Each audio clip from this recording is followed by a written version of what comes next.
అని చెప్పేసి చంద్రబాబు నాయుడు ఒక పక్కనేమో వీటీపీఎస్ విద్యుత్ సంస్థకు సంబంధించిన ఫ్లై యాష్ కాంట్రాక్టులన్నీ కూడా ప్రైవేట్ పరం చేసే పరిస్థితులు. ఒక పక్కనేమో పిల్లలకి ఫీజులు కట్టక ఆ పిల్లలందరూ కూడా ఆ యాజమాన్యాలు పిల్లల్ని వేధించే పరిస్థితులు. ఒక పక్కనేమో ఆరోగ్యశ్రీ హాస్పిటల్స్ అన్నీ కూడా కనీసం వాళ్ళకి డబ్బులు చెల్లించలేని పరిస్థితుల్లో వాళ్ళకి బాకీలు పడ్డ ప్రభుత్వం.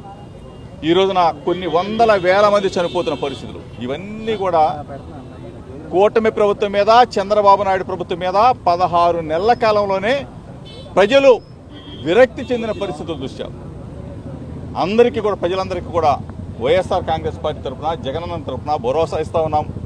గ్రామ గ్రామాన కూడా పార్టీని బలోపేతం చేస్తూనే, ప్రజలకు అండగా ఉంటూనే ఎన్నికలకి సన్నద్ధం. అంటే ఏ ఎన్నికలు వచ్చినా వైఎస్ఆర్ కాంగ్రెస్ పార్టీ ఎప్పుడు కూడా రెడీ అనే విధంగా మేమందరం కూడా దశ దిశ మా బాస్ మా అందరూ కూడా